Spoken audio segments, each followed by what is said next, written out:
അസ്സലാമു സനു ചേച്ചി വന്ന് തന്നെയല്ലേ ഇരുന്ന് തെണ്ടുന്നത്. അന്നേരം അവരത് പറഞ്ഞ് അവരുടെ ലൈവിൽ ഉടനെ അവരത് ഇന്ന് 12 മണിക്കകം അതിൻ്റെ തെളിവിട്ടില്ലെങ്കിൽ നീ കൊടുപ്പുകാരി ഫിജോ എന്ന് പറയുന്നൊരു പോസ്റ്റ് ഞാനിപ്പോൾ കണ്ടുകൊണ്ട് ഞാൻ പറയുക. സ്ത്രീയെ, നിങ്ങളല്ലേ കൊടുപ്പുകാരി? നിങ്ങൾ തന്നെ തെളിവായിട്ട് നല്ല വൃത്തിയായിട്ട് ഇട്ടിട്ടുണ്ട്. എന്തോത്തിനകത്താത് ഞാൻ പറഞ്ഞുതരാം. നിങ്ങളൊരു ലൈവിൽ കോട്ടയം ലോഡ്ജിൽ വെച്ച് ലൈവായിട്ട് തന്നെ നിങ്ങൾ ചെയ്ത്. അന്നേരം ആരാന്ന് വിചാരിക്കും കൊടുപ്പുകാരി? നിങ്ങളാ കൊടുപ്പുകാരി അല്ലേ? ബാക്കിയുള്ള സ്ത്രീകളെയൊക്കെ നിങ്ങൾ പറയുന്നുണ്ട്. നിങ്ങൾ എത്ര സ്ത്രീകളെയാണ് പറയുന്നത്? മെലഞ്ഞാന്ന് ഗൾഫിൽ കിടക്കുന്ന ഒരു സ്ത്രീയെ പറഞ്ഞിട്ട് കൊച്ചിനെ വെച്ച് പറഞ്ഞ് അനസ്തേഷ്യൻ കൊടുപ്പുകാരി നിൻ്റെ മോളെ അല്ലേന്ന്. നിങ്ങൾ എത്ര പേരുടെ മക്കളെ പറയുന്നുണ്ട്? ആ ഷാഫും എല്ലാം നിങ്ങളുടെ വയറ്റിനകത്ത് വന്ന് ഉടയുക. നിങ്ങൾക്കൊരു മോളുണ്ട്, അത് നിങ്ങൾ ഓർത്തു. ആ കുഞ്ഞിൽ നിന്ന് നീ അനുഭവിക്കും. കൊടുപ്പുകാരി സനു, ആളുകളെ പറയുമ്പോഴേ എന്താന്ന് ഓർക്കണം കേട്ടോടി സനു. എത്ര കുഞ്ഞുങ്ങളുടെ ശാപം നിനക്കൊണ്ടെന്നറിയാവോ? കുഞ്ഞുങ്ങളുടെയൊക്കെ ഫോട്ടോ എടുത്ത് നിൻ്റെ കമ്മ്യൂണിസ്റ്റ് പോസ്റ്റിൽ നീ ഇട്ടുകൊണ്ടിരിക്കുക. പാണ്ടിയായിപ്പോയി നീ.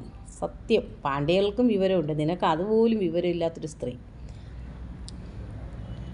അയാളെ എങ്ങനെയോ നീ പെടുത്തി. അയാൾക്ക് തലേന്ന് പോകാൻ പറ്റാത്ത രീതിയിൽ അയാൾ നിൽക്കുക. അയാളുടെ അമ്മ കല്യാണത്തിന് വരത്തില്ല, അച്ഛൻ കല്യാണത്തിന് വരത്തില്ല. എൻ്റെ അമ്മാവി അമ്മയാണ് ഫസ്റ്റ് നൈറ്റ് ആഘോഷിക്കാൻ പോകുന്നതാണല്ലോ. ഇത് ഫസ്റ്റ് നൈറ്റൊന്നും അല്ലല്ലോ, ആദ്യത്തെ കല്യാണം. കന്യകയൊന്നും അല്ലല്ലോ. 2 കല്യാണം കഴിച്ച് പിന്നെ സബാൻ്റെ കൂടെ പോയെന്നൊക്കെ പറഞ്ഞ് ഞങ്ങൾ കേട്ടിട്ടുണ്ട്. അന്നേരം 3-ാമതൊന്നുമല്ലല്ലോ, 4-5 ആയില്ലേ. അവനിക്ക് ചിലപ്പോൾ ആദ്യത്തെ ആയിരിക്കും. അവനെങ്ങനെ പെട്ടതാ നിൻ്റെ തലയിൽ? എല്ലാ പെൺമക്കളെയും പറയുമ്പോൾ നീ ഒന്ന് ഓർത്തോണം. നിനക്കൊരു മോളുണ്ട്. നീ വിചാരിക്കും നിൻ്റെ മോളെ നിനക്ക് എന്നും വെച്ച് വാഴിക്കാന്ന്. ആ കുഞ്ഞിൽ നിന്ന് നീ അനുഭവിക്കാൻ പോകുന്നതേ ഉള്ളൂ സനു.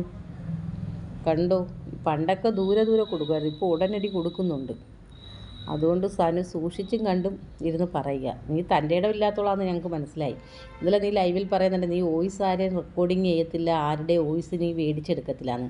നീ എത്രയും പെണ്ണുങ്ങളുടെ വോയിസ് നീ ഗ്രൂപ്പിൽ നിന്ന് എടുത്ത് നീ ഇതിനകത്ത് നിൻ്റെ ലൈവിലിടുന്നുണ്ട്. അതേപോലെ നീ പറഞ്ഞു ഈ ജൂൺ 30 കഴിഞ്ഞ സുനിത കാസിമിൻ്റെ കാശ് കൊടുത്തിട്ട് സുനിത കാസിമിട്ട വോയിസ് ഇടുമെന്ന്. എടി, നാക്കെന്ന് പറയുന്നൊരു സാധനത്തിന് എല്ലാം ഉണ്ടെങ്കിലേ സംസാരിക്കാവള്. നിനക്കതില്ല, നീ വെറും പടി വേശിയ. കേട്ടടി സാനു, ഇത്രയും പറഞ്ഞ് ഞാൻ നിർത്തുക. പന്ന നാറിയുടെ മോള്.